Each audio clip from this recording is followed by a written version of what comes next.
नमस्कार, आप देख रहे हैं जवाब तो देना पड़ेगा और आपके साथ में विजेंद्र सोलंकी। क्या वाकई में जिस खबर पर आज हम बहस करने वाले हैं उसमें जवाब देने की स्थिति में कोई है? अब जरा सोचिए, राजधानी जयपुर के अंदर सांगानेर के अंदर एक महिला को उसके घर में घुसकर पीटा जाता है, घसीटा जाता है। 100 से 200 लोग उसको घसीटते हुए बालों से बाहर लेकर आते हैं। आरोप यहां तक कि उसके कपड़ों को भी शरीर से अलग किया जाता है।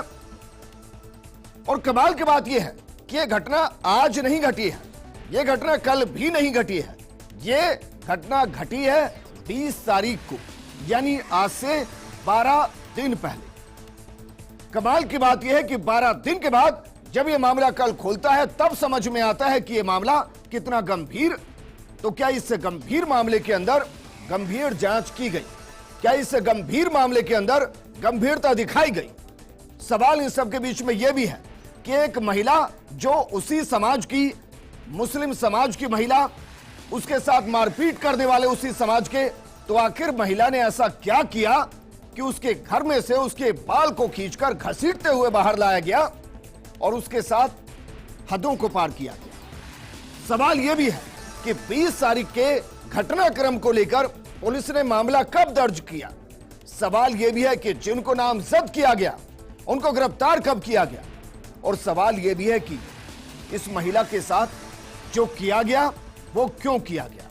आज बात इस मुद्दे पर कि क्या वाकई में यह भीड़ तंत्र है जो कानून को अपने हाथ में लेकर खेलता है और कानून अपने हिसाब से काम करता है। आज बात इसी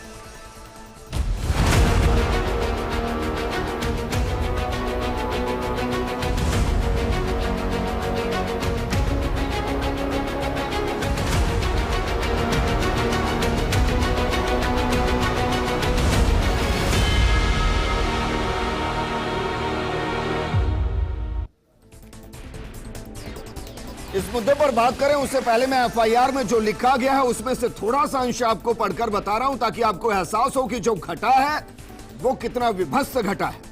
इसमें एड्रेस लिखा गया है जिसको मैं नहीं पढ़ूंगा, लेकिन जो लिखा गया उससे आगे मैं पढ़ता हूं। सुबह के लगभग 11:30 बजे घर के बाहर 150 से 200 लोगों की भीड़ इकट्ठी हो गई और जोर जोर से चिल्लाने लगी, गाली गलौज करते हुए कहने लगी कि जो महिला का नाम है उसको बाहर निकालो, उसको जान से मार के रहेंगे। हमने मकान का दरवाजा बंद कर दिया। भीड़ ने मकान के दरवाजे का ताला तोड़कर अंदर घुस गई और वो पति कह रहा है, जिसकी वो पत्नी है, कि मेरी पत्नी को घसीटकर मकान से बाहर निकालकर लात घूंसों से मारा गया, जिसमें पत्नी के शरीर पर कई जगह चोट आई है।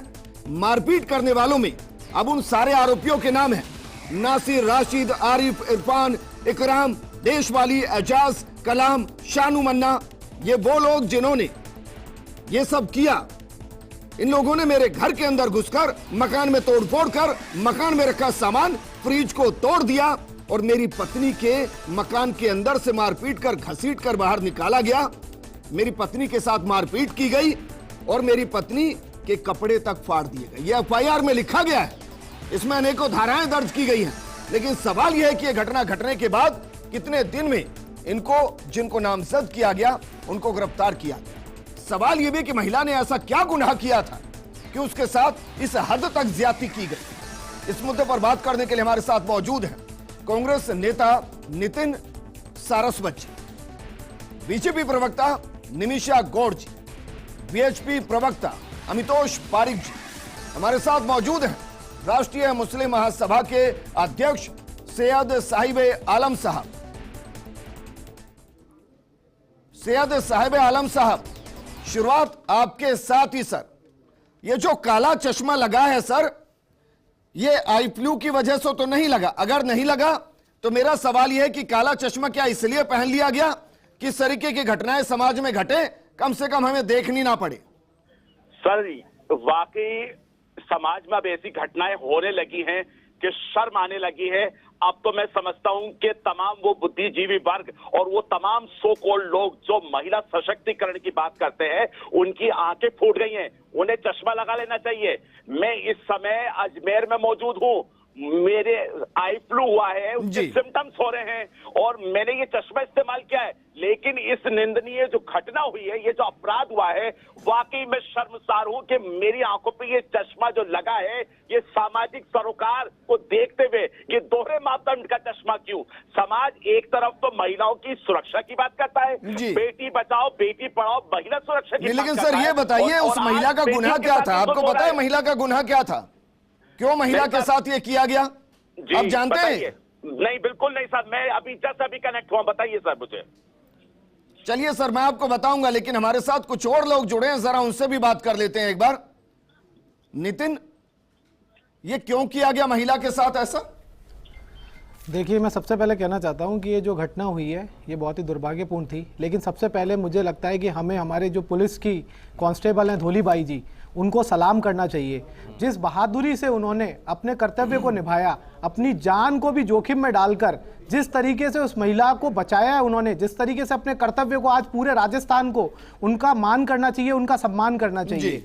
ये बहुत ही बड़ी बात है। जहां पे आप कई जगह देखते हैं कि पुलिस ही भीड़ के हवाले कर दे रही है, वहां पे एक महिला कांस्टेबल राजस्थान की वीरांगना, हम पहले कभी सुना करते थे कि एक कालीबाई थी जिन्होंने अपने पूरे प्राण को त्याग दिया। सवाल किया था धोलीबाई जो कांस्टेबल है, उनको मैं फर्स्ट इंडिया की तरफ से सैल्यूट करता हूं सर। अब मुझे सवाल का जवाब दीजिए, क्यों हुआ महिला के साथ ये?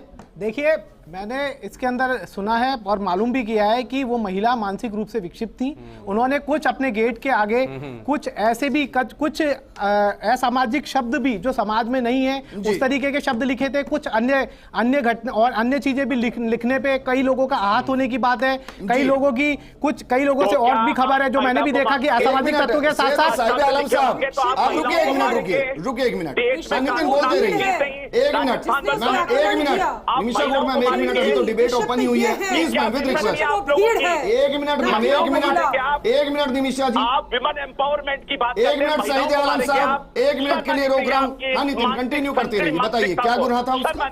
उन्होंने बोला, यहाँ पता चला है कि मानसिक रोगी थी। कुछ उन्होंने असामाजिक बातें, किसी ने बोला जिससे कोई आहत हुआ, कई और चीजें भी उनके गेट के ऊपर लिखाई थी, जिसके द्वारा भीड़ तंत्र का जो एक हिस्सा है, जिसकी मैं कड़े शब्दों में निंदा करता हूँ, वो भीड़ आई है। लेकिन मेरे को अभी पूरी बात एक मिनट नितिन, एक मिनट जरा दिखाते हैं अपने दर्शकों को, जरा देखिए महिला ने क्या लिखा था गेट पर। चलाइए वीडियो, महिलाओं को लिंचिंग का शिकार होना पड़ा। इस वीडियो को चलाइए जो महिला के गेट के ऊपर कहा गया है कि न जाने क्या क्या लिखा था, जरा पढ़ते जाइए क्या क्या लिखा है।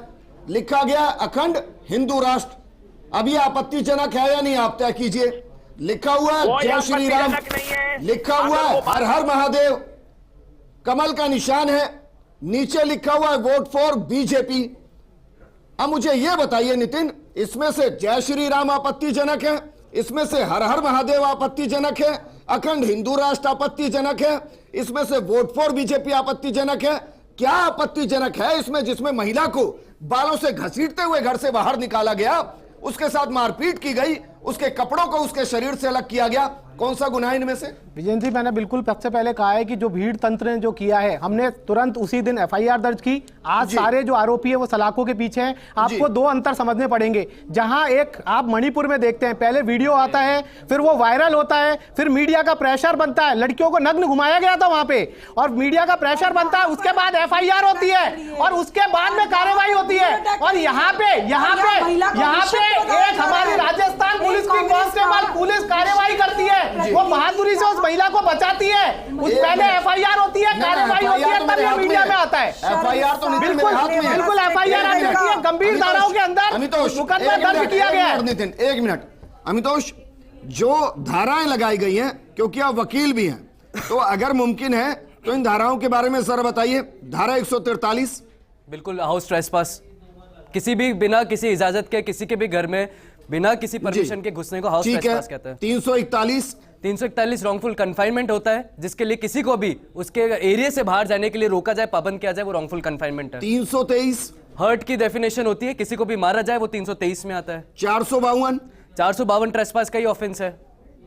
427 वो क्रिमिनल ट्रेसपास होता है, जब भी किसी के घर में आप घुसते हैं और उसके साथ जब जबरदस्ती करते हैं, वो 427 के अंतर्गत में आता है। और 354 354 आउटरेजिंग वुमेन मॉडेस्टी, जिसके अंदर में जैसे एफआईआर में लिखा हुआ है कि महिला के कपड़े उतारे गए, फाड़े गए, उसके अभद्र व्यवहार किया गया, वो 354 में आएगा। अच्छा, अब ये भी बताइए इनमें से कितनी धाराएं गैर जमानती हैं या किनमें तत्काल तौर पे गिरफ्तारी होनी चाहिए? देखिए 354 गैर जमानती है, 354 outraging women modesty, 323 simple hurt है, लेकिन जिस तरह से पुलिस में इसने काम करा 325 की धारा लगनी चाहिए थी। ग्रीवियस हर्ट हुआ है, लात घुसे मारे गए, और मेडिकल होने के बाद भी पता चला उसमें 325 होना चाहिए था, लेकिन उन्होंने मामले को कमजोर करने के लिए दबाव में 323 की धारा लगा दी है। जी। अब नितिन सर ये बताइए कि गिरफ्तार किस दिन किए गए हैं?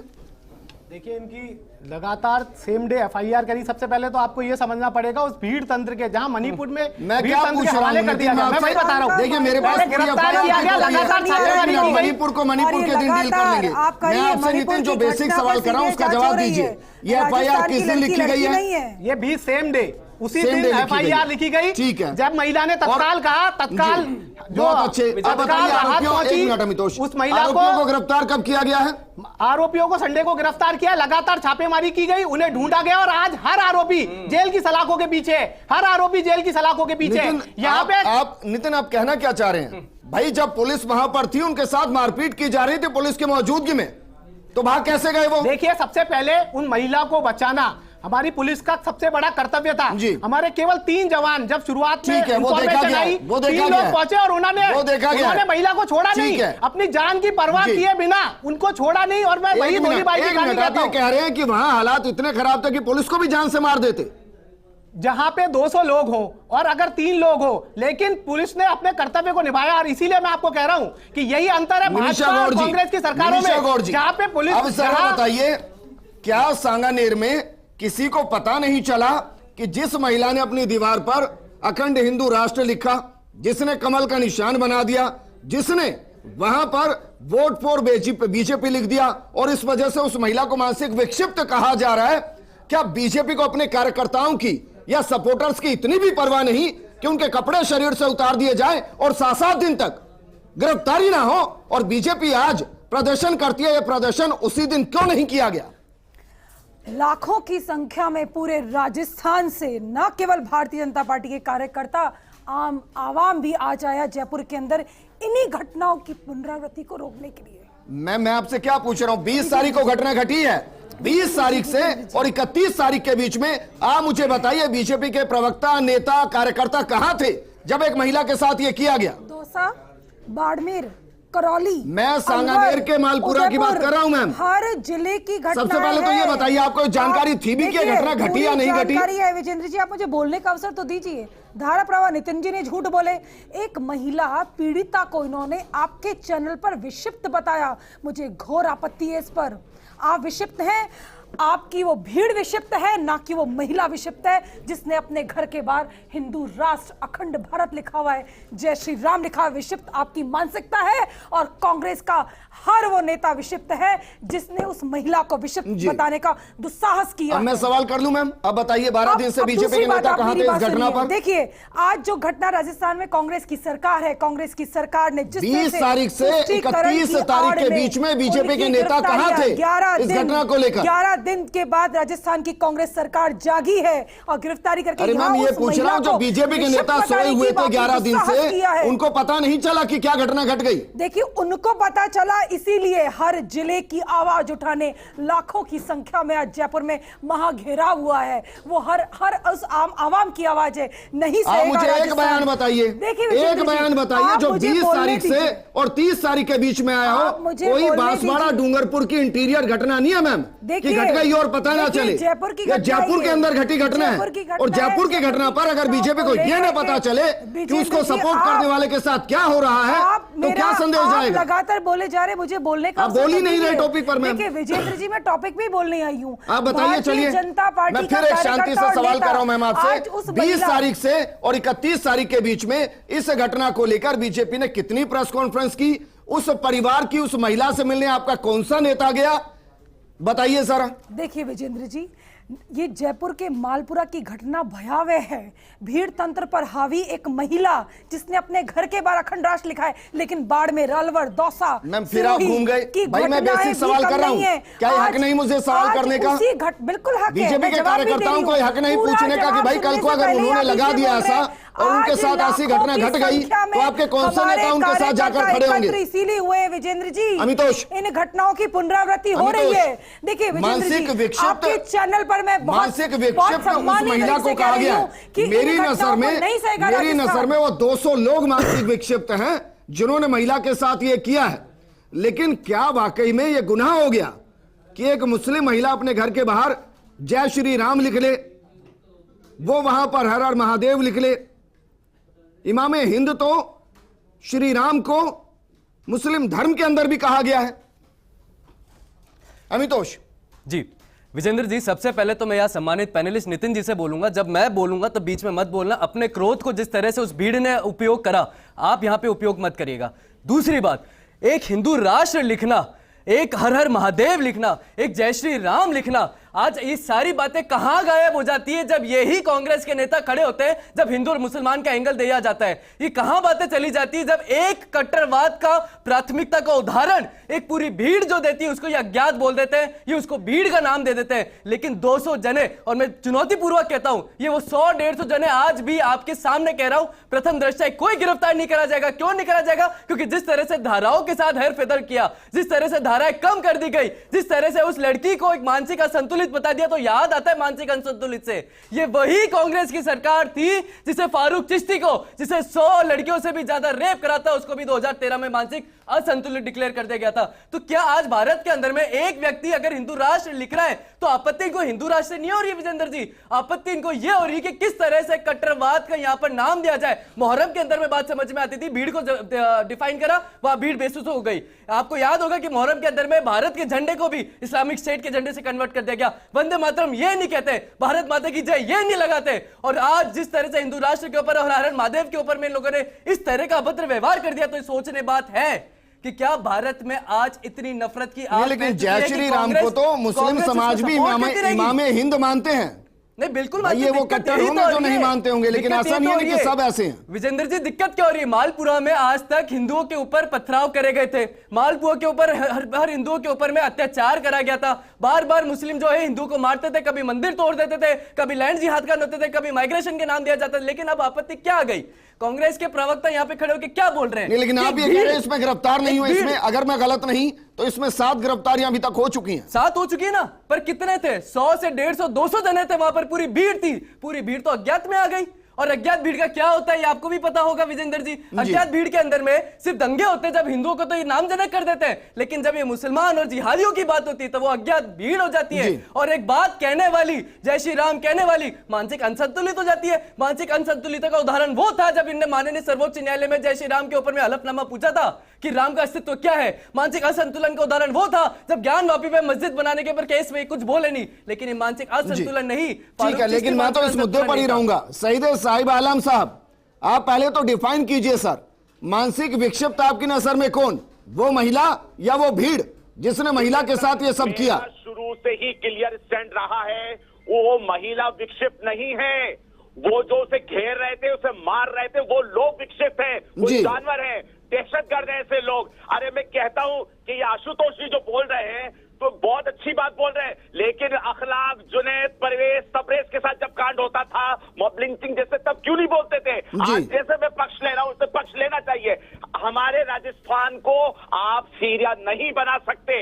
मणिपुर की घटना, अरे सर कौन बना रहा है मुझे बताइए सर। जो महिला इसका शिकार हुई वो भी उसी वर्ग से, और जो शिकार कर रहे हैं वो भी उसी वर्ग से। और सवाल देखिए कमाल की बात, आपको कुछ आपत्तिजनक लगा जो मैंने पढ़कर बताया उसमें? बिल्कुल मुझे आपत्ति होती है कि कैसे आप एक महिला के साथ में इस तरह की हरकत कर सकते हैं। और मिनिशी दी तो यहाँ पे महिला प्रतिनिधि के तौर पे मौजूद है, लेकिन ये गोल मोल बात को घुमाती है। अरे बीजेपी के लिए वो महिला अगर स्टैंड ले रही है, मैं उस महिला का स्टैंड ले रहा हूँ, तो पूरी पार्टी को उसके साथ होना चाहिए था। बिल्कुल होना चाहिए सर। 2 लाख महिलाओं के साथ सबके साथ खड़ी हुई है ये। निमिषा मैम, आंकड़े में बहुत बार आ चुका, मैं सिर्फ इस मुद्दे पर हूँ और मैं सवाल बेसिक इसलिए कर रहा हूँ आपसे, आप समझ रहे हैं? केसर सिंह जी हमारे साथ हैं। केसर सिंह जी, केसर सिंह जी, एक मिनट मैम। केसर सिंह जी, अगर आप मेरी आवाज सुन पा रहे हैं सर, तो घटना तो आपको पता चली गई होगी क्या है। मैं ये जानना चाह रहा हूं कि जहां पुलिस खुद मौजूद थी, जहां पुलिस ने उस महिला को बचाया, और वहां एक महिला कांस्टेबल ने पूरी बहादुरी दिखाई, वहां सर उनको पकड़ने में क्या 7 दिन लग जाते हैं जो उनके सामने ही थे पुलिस के? देखिए विजेंद्र जी, ये केवल पुलिस के संघर्ष का परिणाम है कि वो महिला जिंदा बची जी। और वो जो लेडी कांस्टेबल थी जिसने आउटस्टैंडिंग जी। रोल प्ले किया, वो एक बहादुरी का कृत्य था। हम सर सबको उसकी मैं सराहना महिला करनी चाहिए। कांस्टेबल धोलीबाई को प्रोग्राम के शुरुआत में ही उनकी साहसी के लिए सैल्यूट कर चुका हूं, वाकई में काबिले तारीफ है। लेकिन मेरा सवाल ये है कि 20 तारीख को घटना घटती है और 31 को गिरफ्तारी होती है। पुलिस की व्यस्तताएं थी और उसके बाद पुलिस का जो ही समय मिला पुलिस ने गिरफ्तारियां की है और ये गिरफ्तारियों का सिलसिला एक जारी मिनट है। सर, क्या कह रहे हैं आप कि पुलिस व्यस्त थी और जैसे ही टाइम मिला तब गिरफ्तारी हुई? पुलिस के पास रोज नई नई चुनौतियां आती हैं जी। ऐसे में जो व्यक्ति जीता है उसको अनुभव है कि उनके सामने क्या परेशानियां रहती तो हैं। आप ये कह रहे हैं कि वहां से इतनी सामान्य घटना थी कि इसको छोड़ दिया गया कि चलिए जब वक्त मिलेगा तब सुलझा लेंगे? ये छोड़ा नहीं है, अभी भी नहीं छोड़ा है। अभी तो 7 गिरफ्तारियां हुई है। मेरा ये मानना है कि पुलिस इस पूरे मामले में जो भी दोषी है उन सबके खिलाफ कार्रवाई करेगी। और ऐसे नितिन हमारे साथ है सर, पूछ लेते हैं। नितिन भाई, कहां पर सरकार ने पुलिस को व्यस्त कर दिया था कि 11 दिन लग गए? देखिए, मैंने आपको सबसे पहले बताया कि जितनी भी यहाँ पे दोनों जो मेरे साथी प्रवक्ता हैं वो केवल राजनीति कर रहे हैं। मैंने बताया कि सबसे पहले सुनिए, सबसे अब मुझे लगता है कि मुझे बोलना चाहिए, मैं बीच में आपके नहीं बोला, बहुत देर वेट किया है। सबसे पहले नहीं, मैं व्यक्तिगत तो निमिषा जी मैं आपको भी कहूंगा कि पूरी बीजेपी को भी इस महिला से क्षमा मांगनी चाहिए और हाथ जोड़कर मांगनी चाहिए महिला से क्षमा कि जिस महिला ने बीजेपी के लिए सपोर्ट का नारा लिख दिया, 11 दिन तक बीजेपी का एक कार्यकर्ता उसके घर नहीं पहुंचा। सबसे पहले हमको हमारे उन पुलिस साथियों को और सब स्पेशली उन महिलाओं को सलाम करना चाहिए जिन्होंने उन्हें जिंदा बचाया। दूसरा, सेम डे रिपोर्ट दर्ज हुई है। तीसरा, उनको गिरफ्तारी के लिए लगातार छापे मारे गए, 7 लोग गिरफ्तार हो गए जो मेन थे, उसके अलावा अन्य लोगों पे कार्रवाई की जा रही है। चौथा, मैंने जो अपनी बात बोली थी कि कुछ अपशब्द लिखे हुए थे, वो फोटो मेरे पास है। अगर आप इस चैनल पे लाइव बोल सके तो आप बोल दीजिए, और नहीं बोल सकते तो फिर मैं उसको कुछ कर नहीं सकता। चौथी बात, बोल दीजिए अगर आप बोल सकते हैं तो बोलिए। मैं उन शब्दों का यूज नहीं कर सकता, मैं वो फोटोज आपको भेज दूंगा। चौथी बात मैं आपको कहना चाहता हूँ, लेकिन नितिन भाई, क्या अगर मानो एक बार के लिए मैं मान रही हूँ कि आपत्तिजनक कुछ लिखा हुआ है तो क्या भीड़ अपने हिसाब से कानून चलाएगी? पहले तो कानून किया है, उसी में कानून का चाबुक चला है, उसी कानून को लागू करने के लिए धोलीबाई ने अपने प्राणों को प्राण की भी परवाह नहीं करी। उस महिला को बचाने के लिए वो धोलीबाई वहीं खड़ी रही, उसने भीड़ के लिए हवाले नहीं किया, उसने अपना फर्ज निभाया है। और सेम डे हमने एफआईआर की है और महिला का मेडिकल सेम डे मेडिकल कराया है, अस्पताल लेके पहुंचे 1.5 घंटे तक पूरी तरीके से जूझ के, और उसके बाद में एफआईआर गंभीर धाराओं में एफआईआर दर्ज करके 7 गिरफ्तारी हो चुकी है और बाकी एक भी आदमी बचेगा नहीं जहां पे। और उसके बाद में इनके संज्ञान में आया जब हम कार्रवाई कर चुके हैं, क्योंकि हम अपराधों में राजनीति नहीं करते। जैसे ये लोग मणिपुर में महिलाएं घूमती रही, पहले वीडियो वायरल हुआ, उसके बाद में जाके कभी पुलिस को पता चलता है, सुप्रीम कोर्ट ने कभी फटकार लगाई है। एक मिनट, अब नितिन रुकिए। निमिषा गौड़ जी, निमिषा गौड़ मैम, भाई मैं ये कह रहा हूँ कि अगर ये मीडिया में अगर ये मामला मीडिया में कल नहीं आया होता तो क्या बीजेपी को इस बारे में जानकारी थी इस घटना के बारे में? विजेंद्र जी, मेरा निवेदन सुनिए पहले आप। धोलीबाई को आपके चैनल के माध्यम से मैं भी सल्यूट करती हूँ कि अपनी जान की बाजी लगा करके आपने उस महिला की अस्मिता को बचाया और उसको अस्पताल लेके गई। लेकिन 20 जुलाई की घटना से लेकर 1 अगस्त तक कांग्रेस की सरकार ने क्या? बहुत अच्छे, यही तो मैं पूछ रहा हूँ कि जिसने बीजेपी के सपोर्ट में नारे लगाए वो बीजेपी कहाँ थी? देखिए, बीजेपी हर उस आम आवाम के साथ है। कहाँ थी मैम, बताइए ना इस घटना पर। बीजेपी आज 8 करोड़ लोगों की ये घटना बीजेपी से छुपी कैसे, ये बताइए। कोई छुपी हुई नहीं है। हमारे वरिष्ठ नेतागण गए हैं, मिले हैं उससे। एक मिनट, कब गए हैं? राजस्थान के अंदर 1 मिनट मैम, कब गए हैं? नहीं, कब गए हैं? आज लाखों का हुजूम जोड़ा है। घर कब गए हैं? घर कब गए हैं इस महिला के? हर जानकारी आपके चैनल पे उपलब्ध कराना बिल्कुल करानी चाहिए मैम। लेकिन भाई आप कहीं जाते हैं तो फोटो शेयर करते हैं, बताइए ना कौन गया? 50,000 चलिए मैं आपको खुला चैलेंज देता हूं मैम, उठाइए ट्विटर अपना, देखिए, और किसी एक नेता का बता दीजिए 20 से 30 के बीच में जिसने ये ट्वीट कर दिया हो कि राजस्थान में महिला के साथ ये हो गया और बीजेपी उसके साथ खड़ी है। कर रहे हैं, मैं आपको बार बार निवेदन कर रही हूँ, नहीं सहेगा राजस्थानी 2 लाख उन महिलाओं की आवाज। बीजेपी सहेगी मैम, उसके कार्यकर्ता के साथ कुछ होगा नहीं, उन्हें पता ही नहीं है। बीजेपी सहेगी। वीडियो वायरल होता है मणिपुर में तब जाके तो ये एफआईआर करते हैं, सुप्रीम रिपोर्ट कहता है कि पुलिस कहाँ थी, पीड़िता को शासन कहाँ था, पता ही नहीं है। नग्न महिलाओं को नंगा दिखाया जा रहा है, उसके बाद संज्ञान लिया जाता है। इस बीच में आपके टॉप लीडर से राजस्थान होकर चले गए। ये बात अपना लग रहा है, ये बता पाइए कि कोई गया है, इनको पता चला, पुलिस ने कार्रवाई कर दी, पुलिस ने कार्रवाई कर दी, तब तक तो इनको पता नहीं है। और बताइए अमितोष, ये केवल सत्ता है। अमितोष, मेरे लिए सबसे दुखद क्या है, मेरे लिए सबसे दुखद अमितोष सबसे पहले है कि महिला के साथ भीड़ ने इस तरीके से किया। उससे दुखद क्या है कि जिसके लिए सपोर्ट में नारे लिखे वो पार्टी 11 दिन तक उस महिला के साथ ही नहीं है। और तीसरा दुखद कि उस महिला ने जब 20 तारीख को एफआईआर दर्ज करा दी तो 11 दिन के बाद गिरफ्तारियां होती हैं इतने गंभीर मामले के अंदर। विजेंद्र जी, ये जो तीनों उदाहरण गिनाए गए, ये तीनों ही उदाहरण ये जताते हैं कि किस तरह से किसी भी मामले का राजनीतिकरण करा जाता है खुद के हित में, चाहे वो कोई सी भी राजनीतिक पार्टी हो। दूसरी बात मैं कहना चाहता हूं, सबसे पहले कांग्रेस प्रवक्ता ने यह क्या कहा था कि हर वो मुलजिम जो है वो गिरफ्तार हो चुका है, लेकिन जैसे चुनौती दी गई पलट गए और बोले कि सिर्फ 7 हो चुके हैं जो मेन आरोपी है।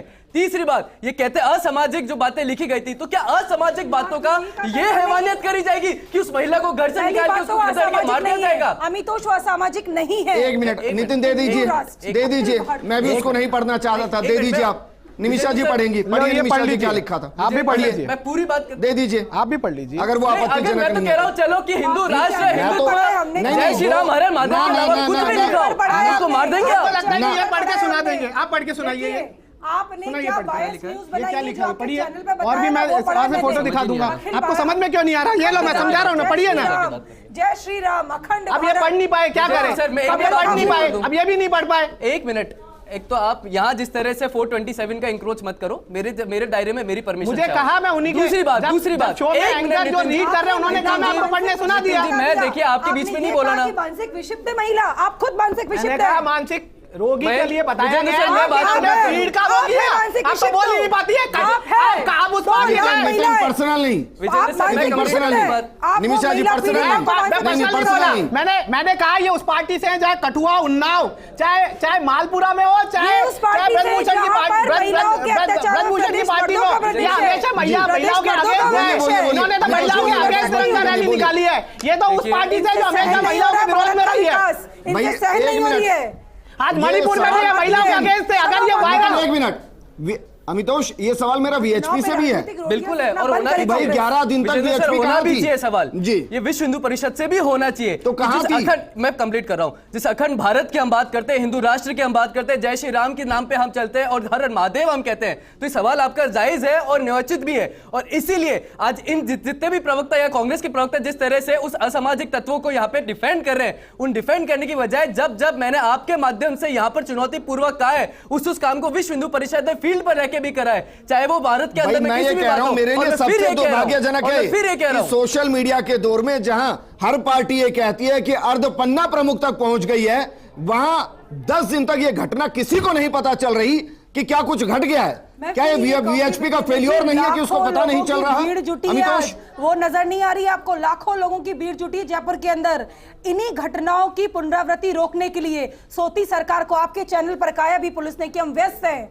ये घटना उनको नजर नहीं आती। मैं पूछ रहा हूं भाई, बीजेपी कहां व्यस्त थी 10 दिन? देखिए उसको पता नहीं चला। हर दिन हर जिले में जयपुर, आप बताइए आपके मकान से कितनी दूर है? मैं 40 किलोमीटर से ऊपर का तो जयपुर का दायरा नहीं, विजेंद्र जी, जहां कोई पहुंच ना सके। हाल है, भ्रष्टाचारियों की पराकाष्ठा है, महिलाओं के उत्पीड़न की पराकाष्ठा है। मैं ये कह रहा हूं मैम, लाखों लोग मैम ये कह रहा हूं मैं कि भाई अगर वो एक बार के लिए मैं मान लूं कि अगर वो मानसिक विक्षिप्त थी भी, क्यों माने हम, मान भी लूं मैं, नहीं बिल्कुल तो नहीं, भी क्या ये अधिकार है कि कोई ऐसा कर दे? और अगर वो बीजेपी को सपोर्ट कर रही है तो क्या बीजेपी उसके साथ खड़ी नहीं है? मतलब मानसिक विक्षिप्त तो फारूक चिश्ती है जिसको छुड़ाने के लिए आपने जी जान लगा दी। आप मानसिक विक्षिप्त आपने आतंकवादियों को छोड़ दिया। सवालों के जवाब तो देने पड़ेंगे मैम कि 10 दिन तक बीजेपी उस घर तक क्यों नहीं पहुंच पाई जहां वोट फॉर बीजेपी लिखा हुआ था। देखिए, हम हर घर में वोट फॉर बीजेपी लिखा हुआ है, हर घर में अखंड राष्ट्र लिखा हुआ है।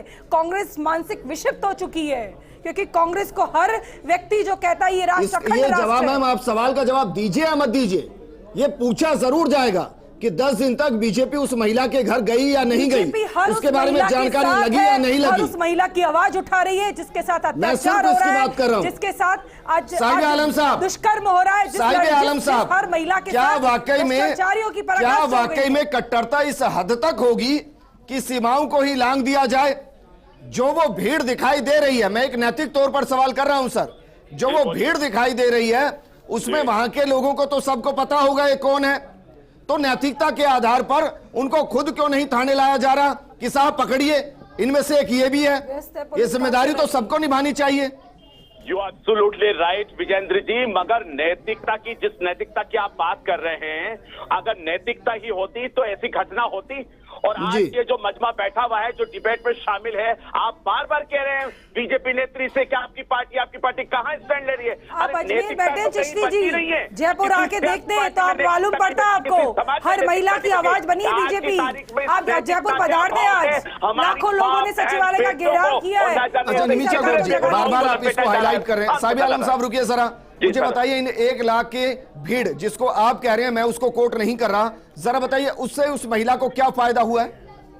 किस महिला बताइए को सर, फायदा? जो निमिषा जी, सरकार कोई देखिए, फायदा नहीं हुआ। हर वो कोई महिला राजनीतिक जहाँ फायदा मुद्दा नुकसान की बात नहीं है, जिस तरह से 10 दिनों तक घटना को लिपापोती की गई, गिरफ्तारियों को अरे मैम, टाला वो गया। इसलिए की गई क्योंकि बीजेपी को जानकारी नहीं थी कि हो क्या गया। विजेंद्र जी, बाड़मेर के घर में घुस करके गैंगरेप परिवार मैं बाड़मेर पर डिबेट कर रहा हूं अभी मैम। नहीं, हर वो घटना, मैं सिर्फ हर इस वो पर्टिकुलर पीड़िता, डिबेट पर बात कर रहा हर वो हूं। शुक्रिया हमारे साथ जुड़ने के लिए अमितोष, शुक्रिया हमारे साथ जुड़ने के लिए नितिन, साहिब आलम साहब और केसर सिंह जी, बहुत बहुत शुक्रिया सर हमारे साथ जुड़ने के लिए। अगर सही मायने में हर किसी ने अपनी नैतिक जिम्मेदारी निभा ली होती तो शायद हम डिबेट इस मुद्दे पर कर रहे होते कि देखिए कितने लोगों को अंदर कर दिया गया और कितना त्वरित कर दिया गया। लेकिन अफसोस, जो वोट फॉर बीजेपी लिख रही है, बीजेपी 10 दिन से उसके आसपास नहीं है। जो कांग्रेस कह रही है कि भाई तुरंत एफआईआर दर्ज की गई, 11 दिन लग गए आरोपियों को गिरफ्तार करने में, जो वीएचपी जय श्री राम के नारे लगाती है उसको भी जानकारी नहीं कि हो क्या रहा है, और जिस समाज के अंदर घटा है वो खुद खुलकर मजम्मत नहीं कर रहा है। ये स्थिति। नमस्कार।